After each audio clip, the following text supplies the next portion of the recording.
स्वागत है आप सभी का एक बार फिर से मेरे YouTube चैनल पे। दोस्तों, आप सभी ने ढेर सारे कमेंट किए थे कि सर मैथ का क्लास दीजिए, साइंस का क्लास दीजिए और एसएसटी का क्लास दीजिए। तो इसी सिलसिले में ये पहला वीडियो हम लेकर आए हैं आपके लिए, जिसमें हम लोग बात करेंगे मैथमेटिक्स पेपर 1 के बारे में। क्योंकि पेपर 1 बहुत सारे स्टूडेंट का होता है, तो हम पेपर 1 से स्टार्ट किए हैं। तो पेपर 1 मैथ का आज बात करते हैं, फिर इसके बाद पेपर 2 मैथ का बात करेंगे, फिर साइंस का और फिर एसएसटी का। तो ये वीडियो आप लगातार आपको मिलते रहेंगे, आप इसे देखते रहे, ठीक है। तो देखिए, मैथमेटिक्स पेपर 1 जो आपका पढ़ना है सीटेट के लिए, तो कोई भी सब्जेक्ट आप पढ़े तो उससे पहले आपको पता होना चाहिए कि इस सब्जेक्ट में आपको पढ़ना क्या है और कितना पढ़ना है और कहां से पढ़ना है, ठीक है। तो मैथमेटिक्स पेपर 1 में जो क्वेश्चन आते हैं जिस टॉपिक से, वो सारे टॉपिक्स हमने यहाँ पे लिख दिया है। ये सारे इंपॉर्टेंट टॉपिक है जहां से अभी तक सीटेट में प्रश्न पूछे जा रहे हैं। यानी कि अभी तक जितना सीटेट का एग्जाम हुआ है, सारे पेपर को एनालाइज करने के बाद, काफी मेहनत करने के बाद हमने यहाँ पे टॉपिक लिखा है। और आपका जो सीटेट के द्वारा सिलेबस दिया गया उसको देखने के बाद और सारे पेपर को एनालाइज करने के बाद ये टॉपिक हमने यहाँ पे लिखा है। तो आज हम लोग ये टॉपिक डिस्कशन कर लेते हैं कि क्या क्या चीजें कैसे कैसे पढ़ना है, फिर इसके बाद हम लोग एक एक करके टॉपिक यहाँ से पढ़ना स्टार्ट करेंगे। तो चलिए शुरू करते हैं। देखिए, मैथमेटिक्स का जो आपका सिलेबस है ना पेपर 1 का, वो 30 मार्क्स का प्रश्न यहाँ पे पूछा जाता है, जिसमें 15 मार्क्स आपका कंटेंट का होता है और 15 मार्क्स का पेडागोजी होता है पेपर 1 में। तो सर पेडागोजी के लिए क्या करें, इस पे बात करेंगे ना जस्ट इसके बाद वाले वीडियो में। और एक बात बता देते हैं आपको, हम कंटेंट भी आपको पढ़ाएंगे और पेडागोजी भी हमको पढ़ाएंगे, ठीक है। तो आपके लिए आपको टेंशन बिल्कुल भी नहीं लेना है कि सर कंटेंट तो आप पढ़ा दीजिएगा, फिर पेडागोजी कौन पढ़ाएगा। पेडागोजी भी पढ़ाएंगे ना, और जितना अच्छा कंटेंट पढ़ाएंगे उतना ही अच्छा पेडागोजी भी आपको हम पढ़ाएंगे। तो आप निश्चिंत होकर इस वीडियो को देखिए और अपने नोट में ये सारे टॉपिक नोट कर लीजिए कि कैसे कैसे क्या पढ़ना है। तो चलिए, तो 15 मार्क्स कंटेंट है, 15 मार्क्स का पेडागोजी है। तो ये जो टॉपिक लिखा हुआ है ना, ये कंटेंट का है, इतना टॉपिक आपको कंप्लीट करना है। देखिए, सिलेबस में नंबर्स के बारे में लिखा हुआ है कि आपको नंबर्स पढ़ना है। तो नंबर्स में क्या क्या चीजें पढ़ना है वो हम यहाँ पे आपको लिख दिए। नंबर में न्यूमरेशन सिस्टम पढ़ना है, और ये न्यूमरेशन सिस्टम जो आप पढ़िएगा ना, तो ये इंटरनेशनल और इंडियन दोनों न्यूमरेशन सिस्टम आपको पढ़ना होता है।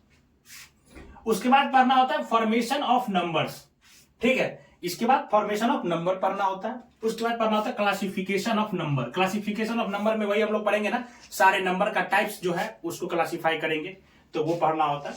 ये नंबर जो है ना, ये काफी बड़ा है, ये टॉपिक काफी बड़ा है, इसमें ढेर सारी चीजें आपको पढ़ने के लिए मिलेगा और बहुत क्वेश्चन भी यहाँ से आपको देखने के लिए मिलता है, ठीक है। उसके बाद एडिशन पढ़ना है, सब्सट्रैक्शन पढ़ना है, मल्टीप्लीकेशन पढ़ना है, डिवीजन पढ़ना है, बोर्ड मास पढ़ना है। ऐसे तो क्लास 5 लेवल पे हम लोग डी मास ही पढ़ते हैं, लेकिन बोर्ड मास पढ़ेंगे क्योंकि क्वेश्चन बोर्ड मास से भी आता है, ठीक है। उसके बाद असेंडिंग ऑर्डर पढ़ना है, डिसेंडिंग ऑर्डर पढ़ना है, मल्टीपल्स एंड फैक्टर्स के बारे में पढ़ना है। क्वेश्चन यहां से भी देखने के लिए मिलता है। और क्वेश्चन एक चीज और कि आप सोच रहे हैं कि सर इसके लिए कौन सा बुक पढ़ेंगे, मन में ये प्रश्न आ रहा होगा, इसको जल्दी सॉल्व करने के लिए क्या क्या ट्रिक हो सकते हैं, सारी चीज पे बात करेंगे। पहले एक बार सिलेबस हम डिस्क्राइब कर ले, जिससे सिलेबस पे पूरा बात कर ले। उसके बाद आपको पढ़ना है टेस्ट ऑफ डिविजिबिलिटी। उसके बाद पढ़ना है prime factorization, LCM, HCF, fraction, decimal. इसके अलावा भी कुछ टॉपिक हैं जिससे कई बार एक बार दो बार बीच बीच में गैप करके प्रश्न आए हैं। तो हम सारे चीजें नहीं लिखे हैं, जब हम पढ़ाएंगे तो वो चीजें अपना इंक्लूड कर लेंगे इसी के समय, ठीक है। जो मुख्य मुख्य है वो हम आपको यहाँ पे लिख दिए है।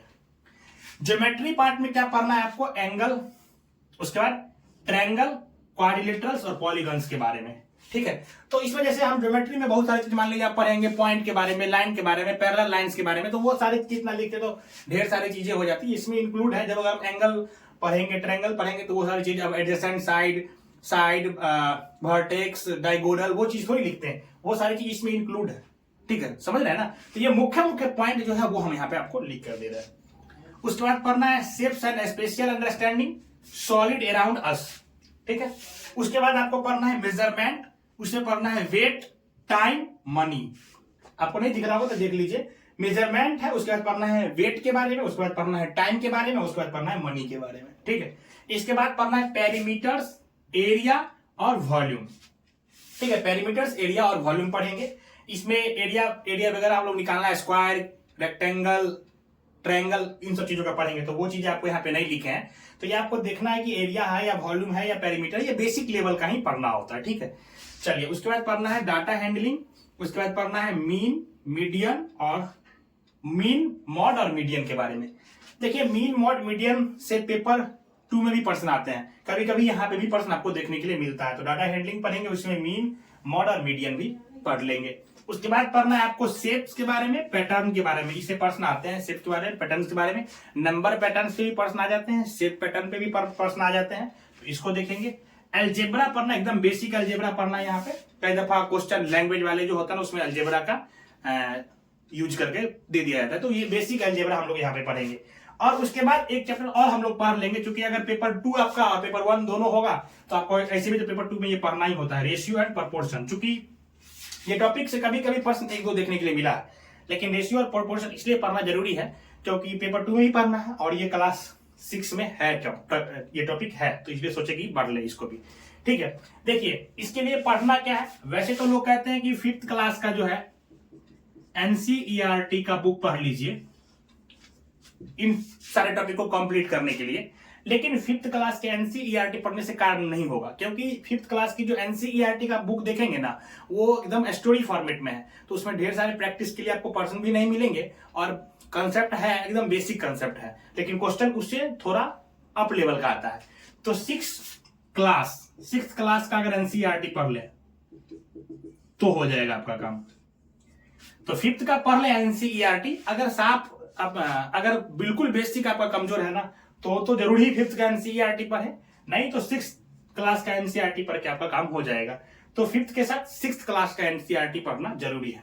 ठीक है, अब मन में प्रश्न आ रहा होगा कि सर इसके लिए मैथमेटिक्स के लिए तो वो कोई ट्रिक होता है जल्दी सॉल्व करने के लिए, फास्ट सॉल्व करने का ट्रिक होना चाहिए, क्योंकि इसमें टाइम टेकन होगा, टाइम लगेगा। तो आप बिल्कुल उन सब चीजों के लिए नहीं घबराइए, क्योंकि जैसे हम क्लास स्टार्ट करेंगे तो हम जैसे मान लीजिए कोई भी एक टॉपिक मान लीजिए हम पढ़ा रहे हैं, क्लासिफिकेशन ऑफ नंबर पढ़ा रहे हैं या कुछ भी पढ़ा रहे हैं, तो अभी जो जनरल कंपटीशन में बच्चे ट्रिक का यूज करते हैं क्वेश्चन को स्पीड सॉल्व करने के लिए, उन सभी चीजों को हम एकदम कंप्लीट आपको इसके वीडियो में देंगे, कंक्लूड करके देंगे। तो उन सब चीजों के लिए नहीं घबराना है, बस आपका काम यह है कि 5th क्लास का और 6th क्लास का एनसीईआरटी आप खुद से पढ़ना स्टार्ट कर लीजिए। बाकी हम यहाँ पढ़ाना शुरू करेंगे तो हर एक चीज आपको डिस्क्राइब करके देंगे, तो उसके लिए आपको टेंशन नहीं लेना है। उसमें ट्रिक भी होगा, जल्दी सॉल्व करने का तरीका भी होगा, हर चीज मिलेगा।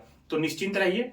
इस वीडियो को लाइक कर दीजिए अच्छा लगा है तो, और कमेंट कीजिए आपको और क्या चाहिए, जो भी डिमांड है आप कमेंट में लिखिए, जितना हमसे हो सकेगा हम पूरा करेंगे। और अपने दोस्तों के साथ शेयर कीजिए और भी लोगों को जोड़िए, ताकि हमको पढ़ाने में मोटिवेशन भी मिले, आपकी संख्या बढ़ेगी तो। ठीक है, तो मिलते हैं नेक्स्ट वीडियो में। Till then keep learning, keep smiling, bye bye.